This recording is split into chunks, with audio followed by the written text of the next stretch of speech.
I am Brad Keelor, he is Halil Ceylan. Coming up next on Director's Cut, we're going to talk about collaboration between the pavements community and geotechnical engineers.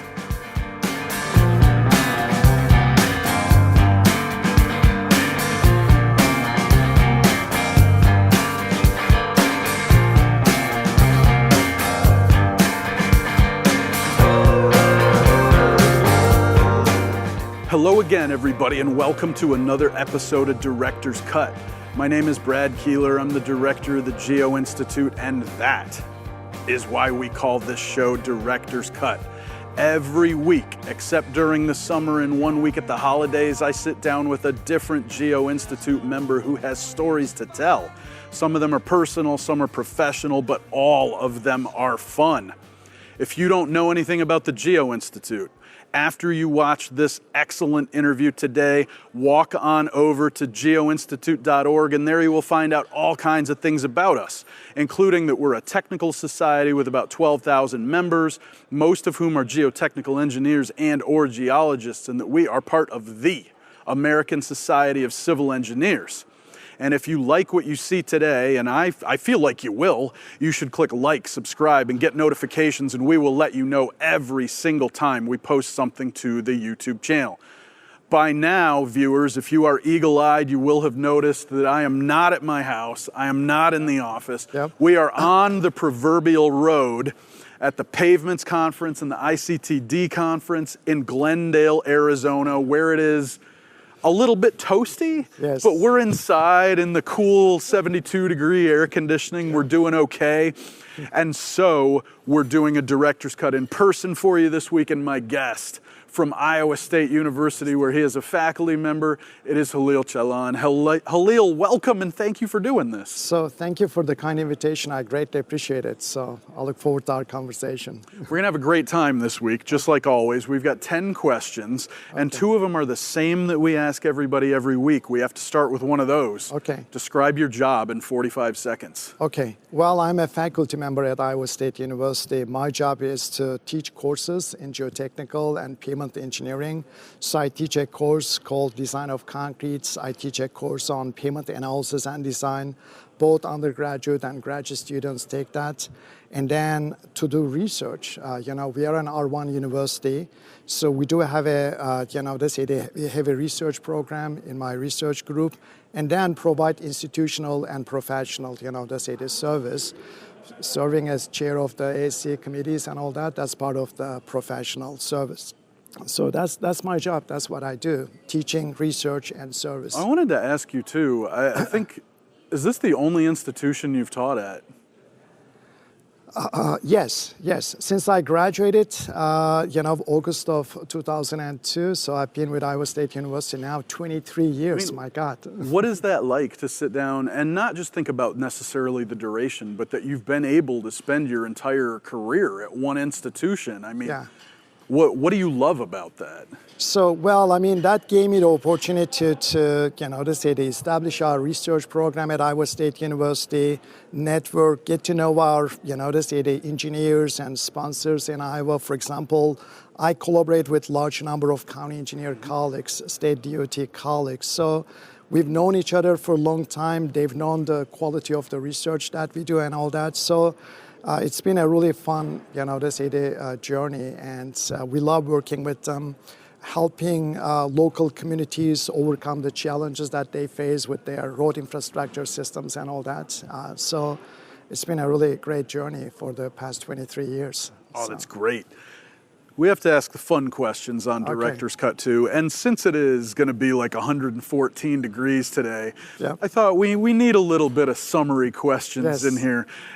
And what better thing to ask about with summer than ice cream? Halil, what's your favorite flavor? Okay, so my favorite, ice cream is vanilla. So sometimes I may add some other fruity, taste into that, but vanilla is my favorite.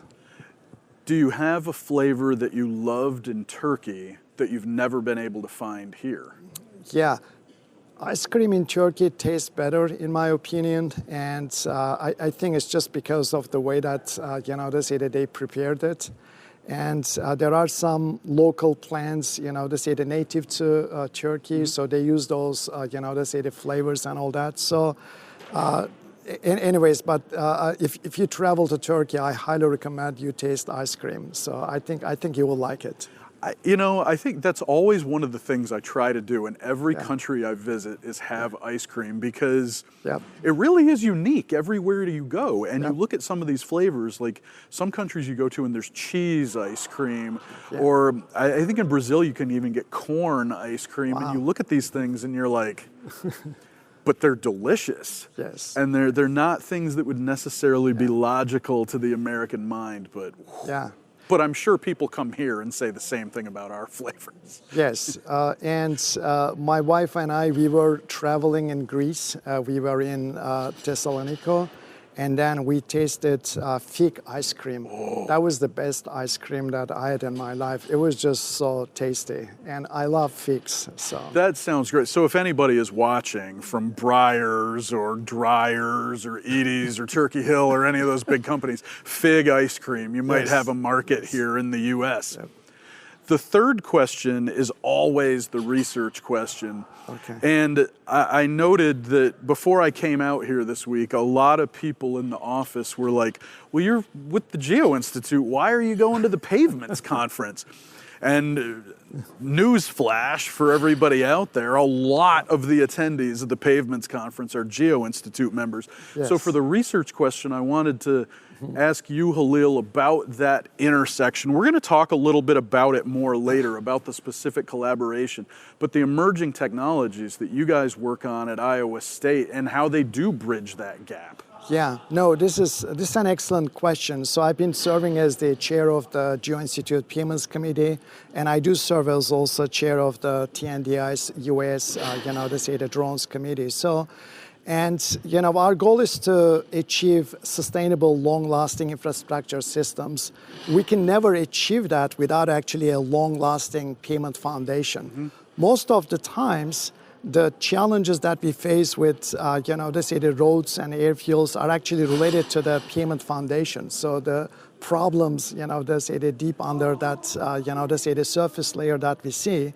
So, and with my background in geotechnical and pavement engineering, so we have been able to actually characterize and understand this complex interaction between the pavement structure and pavement foundation. So, without, achieving the proper strength and modules of the, the subgrades and base and sub-base layers and all that, we can never make our, highways and airfields, last longer and achieve the, the target number of years, design life, and performance that we want to achieve. So, and that's the main focus of also the Geo-Institute Pavements Committee.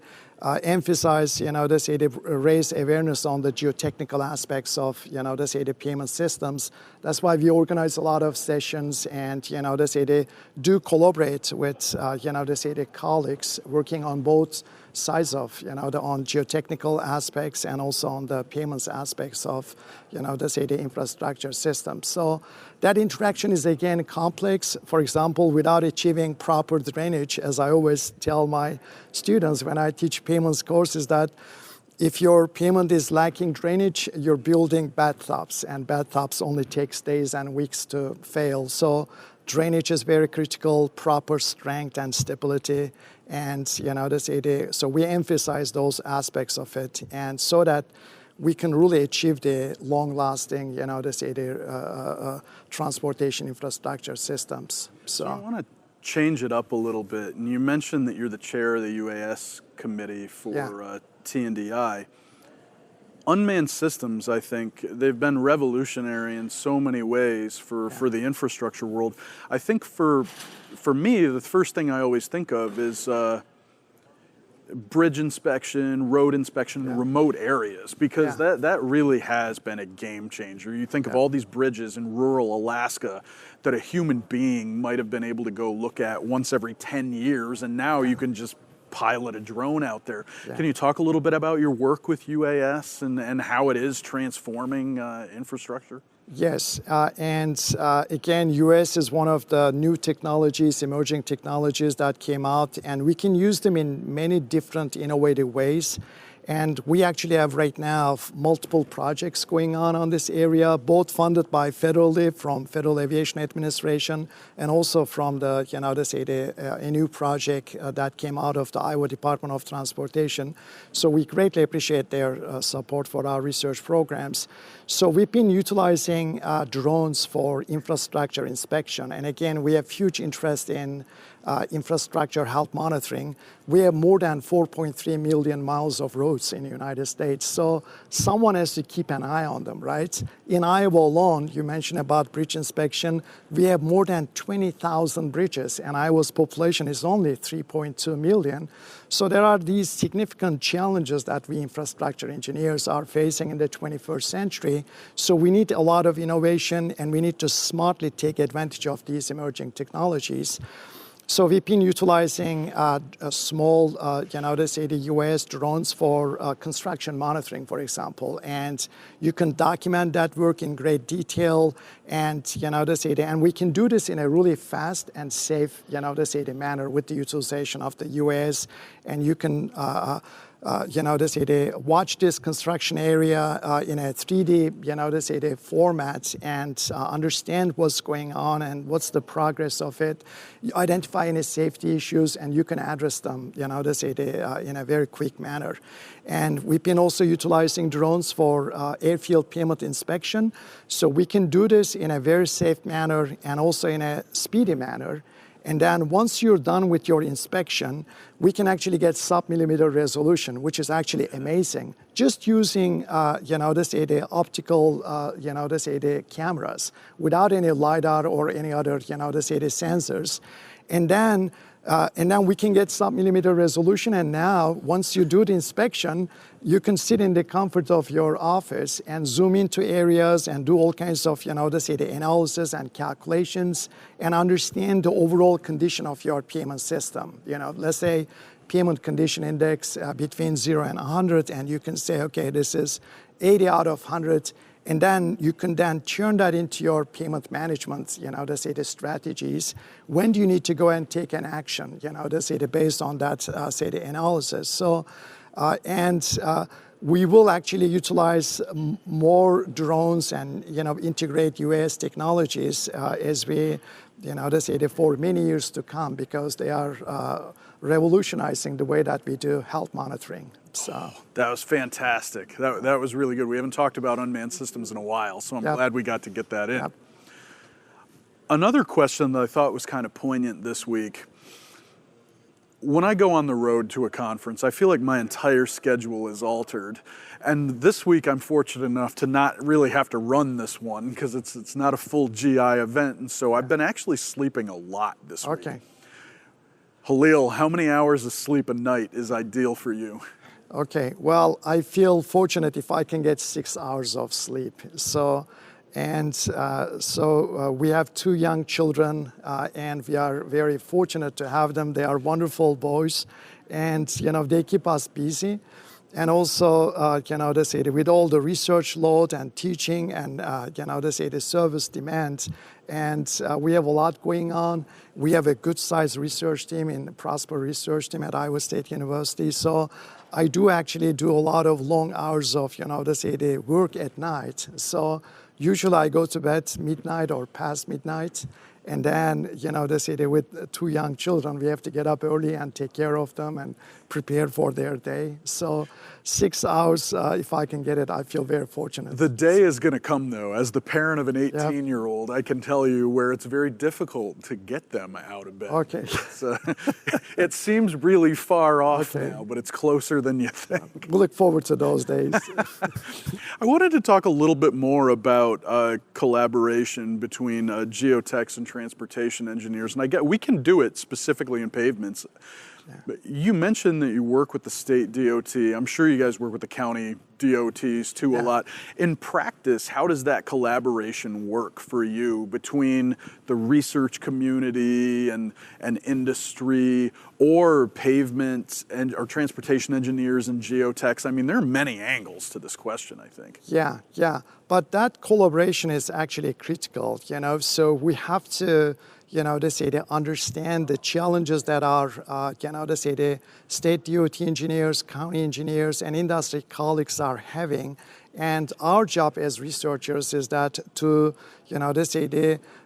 study them in detail and develop, the solutions accordingly.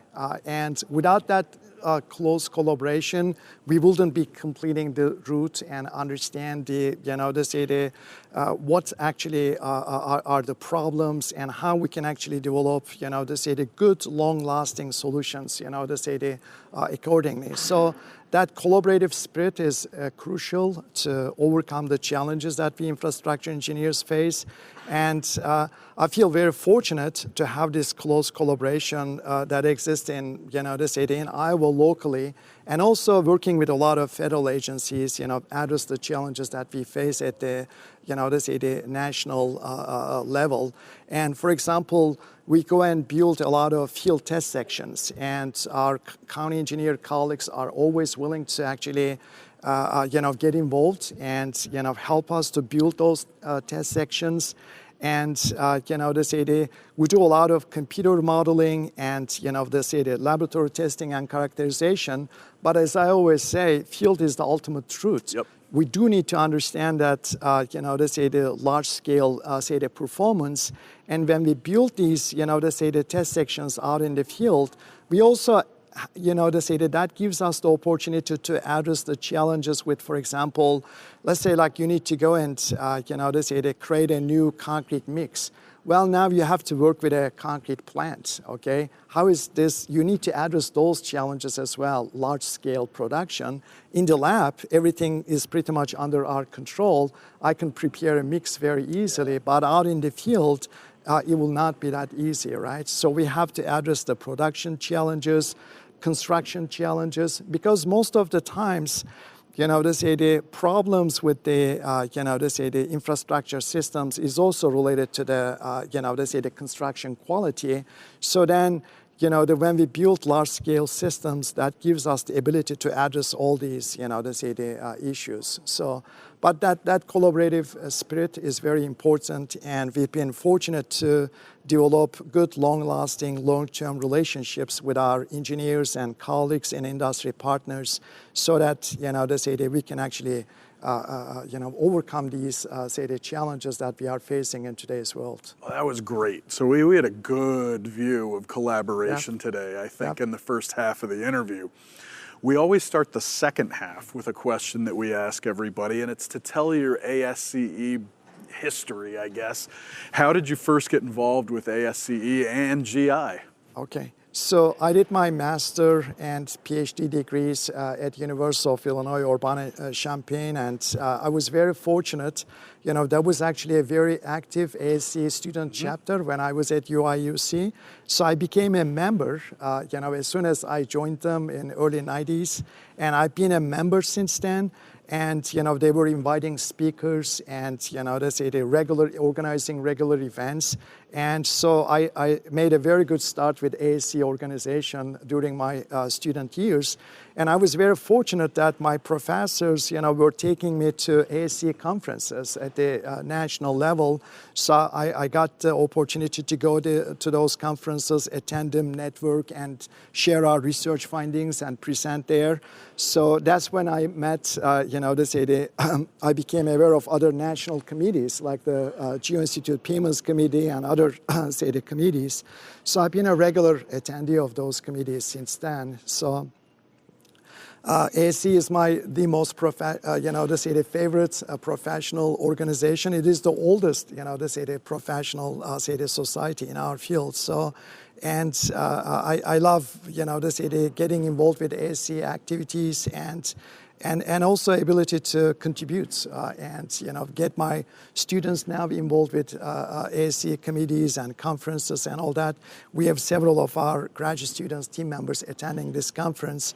So what my professors provided me during my the graduate studies, now I'm following the same approach and give them plenty of opportunities to get involved with ASCE events. When you got to Illinois, do you feel like you had an appreciation for the civil engineering history that's come through that place, or did you find it out more gradually as you were there? Again, I studied at one of the, the best civil engineering programs at University of Illinois. And like when I was there, a graduate student in geotechnical engineering, Professor Rod Peck was a regular, visitor. He will come and visit us every semester. And I was extremely fortunate, to interact with them on an extended basis. We will go out and visit our favorite pizza shop, when he comes and visits us, and have group dinners during these, visits. And, the long, strong, legacy of civil engineering program at University of Illinois, I really got a very deep appreciation of that. The professor Newmark, the building is named after him. His legacy is long-lasting and very strong. So I was extremely fortunate, to firsthand have that experience when I was there. And when I go and study at the Granger Engineering Library, I was actually able to find the handwritten notes of Professor Westergaard. He is the godfather for rigid concrete pavement systems, and read his notes with his own handwriting. That's just priceless, right? Fantastic. I mean, and it is amazing because you think about other disciplines, right? No mathematician, I use this all the time, but no living mathematician ever met Archimedes. And you can't go read their handwritten notes. Yeah. That is so cool. Yeah. So you guys had like pizza with Peck. Yes. That's great. Yes. And so I guess we always do a pitch to the audience, and I think it's two things. One, it's to get involved with technical committees probably, and I always tell people there are two criteria to get involved in a Geo-Institute technical committee. One is you have to be interested in the topic, and two, you have to be a human being. And as long as you meet those two criteria, we'll be happy to have you. Yeah. And then the other thing is, we talked about Ralph Peck, of course, is the Ralph Peck bobbleheads. If you haven't gotten yours yet, there's a link at the top of geoinstitute.org that says Student Participation Fund or something similar to that. Click that. You can make your donation to GI student programs. We're trying to endow student programs right now. And you can get your Ralph Peck bobblehead that way. Just follow the instructions on the page. I always say, Director's Cut at its heart is a show about food, sports, and music. Okay. We've already talked a little about ice cream in this one. We're going to go back to food here for a minute. I'm not going to have somebody from Turkey on here and not talk about food. Halil, what's the best Turkish food you've had in the U.S.? Okay, so best Turkish food is at home. I'm really fortunate, and I love cooking myself, but my wife is a great cook, and my mother-in-law and all that. I'm from the western portion of the Turkey. Izmir is my hometown, the third largest city. And so we love having Mediterranean foods, the salads and there's a very deep, the food culture in Turkey. Turkish food is very tasty. It takes time though to prepare, the good quality traditional, the Turkish food. And my wife is working on her PhD degree, and we are both very busy, but we do create time, to prepare, the traditional Turkish meals. In terms of, eating outside, Washington, D.C. is the good place, to have Turkish foods. Whenever I go travel for TRB annual meetings, I do, make the effort to go and visit local restaurants in that area. So Ottoman Taverna is a really great restaurant. Yep. It's walking distance from the, the convention hall. I think it's on 4th Street. Just takes about 10 minutes, to go there. And I do invite a good number of, the colleagues, and we enjoy lunch and dinner, when I attend, say, the TRB annual meeting. And, in our house, there's always, a soup, for, say, the dinner. And then again, we love preparing Mediterranean style, the Turkish foods. So, is there anything you guys love making at home that you would never have at a restaurant? I think for me, we grew up eating a lot of Greek food in Michigan. Yeah. There's Greek spaghetti that's called macaronata. You would never get that in a restaurant anywhere. You kind of have to make it at home. Yeah. It's a home thing. Are there any recipes that you guys have like that? So, well, yeah, I mean, the grape leaves, for example, okay, and stuffed, the grape leaves. You can find them, in restaurants, but it will never be the same taste. And actually, I realized over time, some of these restaurants now start serving them. They take it out of a can and bring and serve it to you. It will never taste, You could just buy them out of the can and have them at home. But again, it takes time to, to prepare them. Yep. And dolmas, again, stuffed, the peppers and eggplants and all that. So, one thing unique about Turkish food is that we actually eat a lot of eggplants. You can go to Turkey and find like 100 different recipes and, they're made out of eggplants, which I think is very tasty. I think it dates back to Ottoman, the era. So, and that's something that we miss here in the United States. But whenever we get a chance, we do prepare Turkish food at home. So, oh, that's fantastic. Yeah. We really could. Director's Cut could just be about food, but yes. We'd miss so many other things. One thing that we have to talk about, you're the winner of the Turner Award this year, which is a big time T&DI award, so congratulations on that. Thank you. And just 3 years ago, which isn't that long ago, you became a distinguished member at ASCE, and I always tell people, you can go back and you can, if you have a little bit of time, you can literally count how many distinguished members there have been through ASCE's almost 175-year history. Yeah. How rewarding is it to receive these two honors in a 3-year span? That's pretty crazy. Well, it's very humbling. So I greatly appreciate the support of my colleagues and collaborators. I'm just the face of it. And we do have a hardworking, the research team. And so I greatly appreciate all the contributions of our students and team members, postdocs, full-time research staff, and fantastic collaborations with our collaborators from other schools and industry partners, and all the support and the trust put on us by our sponsors. So we greatly appreciate it. So I feel extremely fortunate. As you said, I believe maximum 12 people can become, for a given year, distinguished members.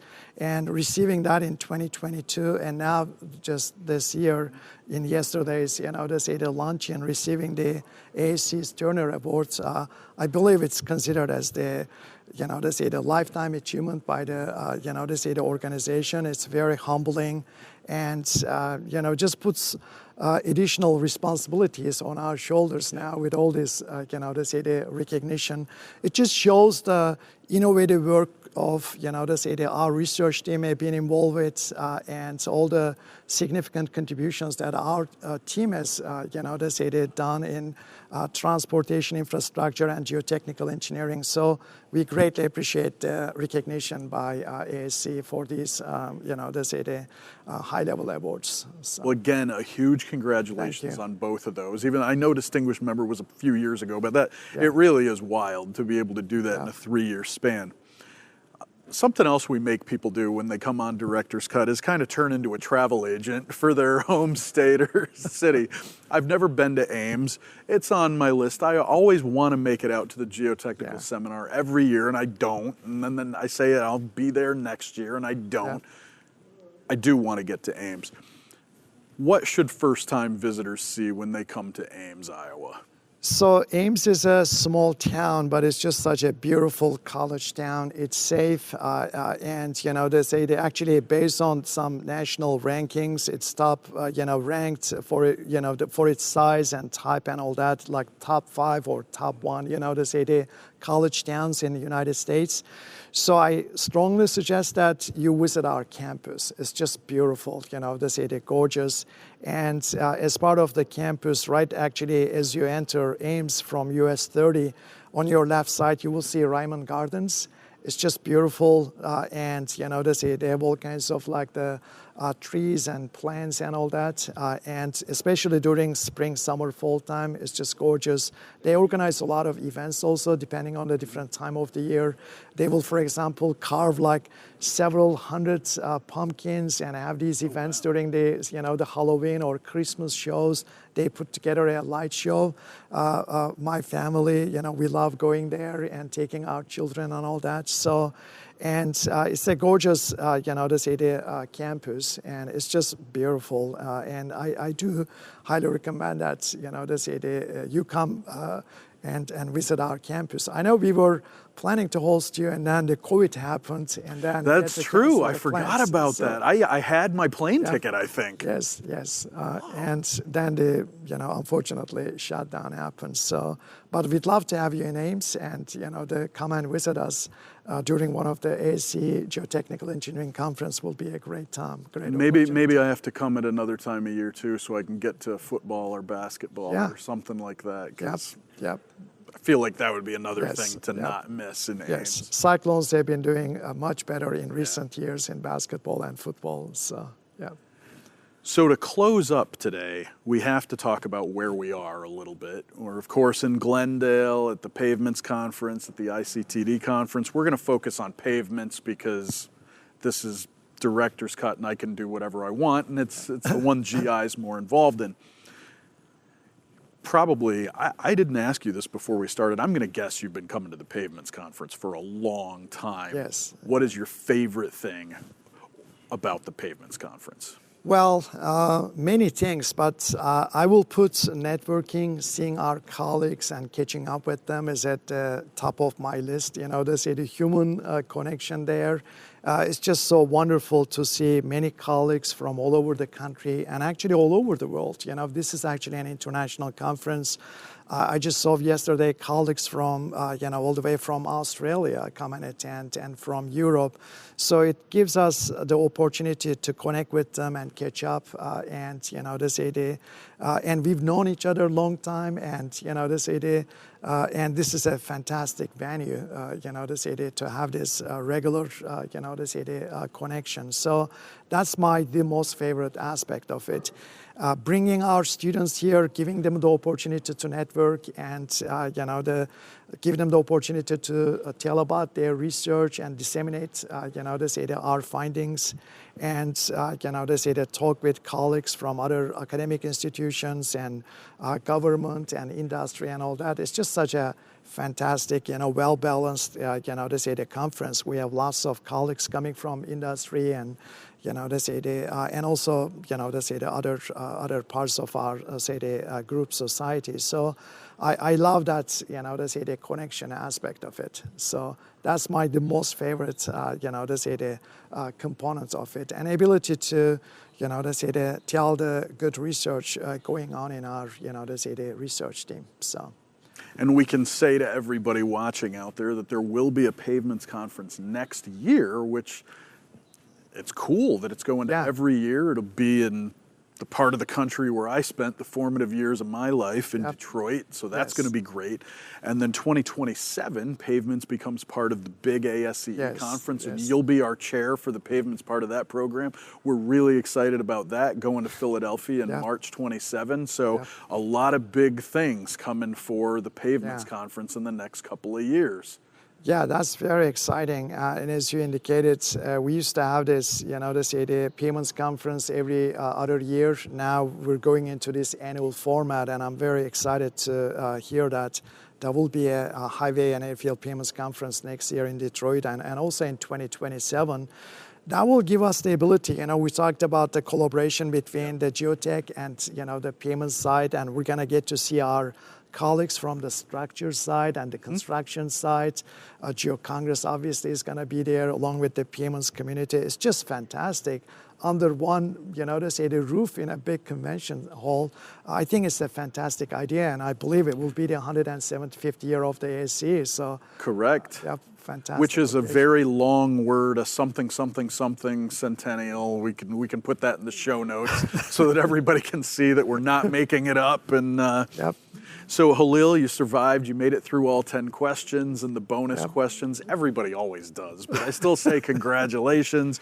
And we hit on a lot of things. We did get to the food. We talked about collaboration. It was a great interview. So for all the viewers out there, if you liked what you saw, and I always say you're here at the end, so you probably did, again, click like, subscribe, and get notifications, and we'll let you know every time we post something to the YouTube channel. Halil, thank you for doing this. I hope it was a good time. Okay, yes, I greatly enjoyed it. Thank you for the invitation, and I'll look forward to seeing you at other, And it was great to be together this week in Arizona. Absolutely, and hosting you in, the Ames, Iowa, and I'll ensure and that no pandemic this time. you come and visit in our house as well, and we serve you some good Turkish coffee. I will look forward to that. And so for all of our viewers, again, we only have 2 episodes left of Director's Cut before our summer break. So you'll want to be here to catch those, and we will be back with another episode of Director's Cut next week.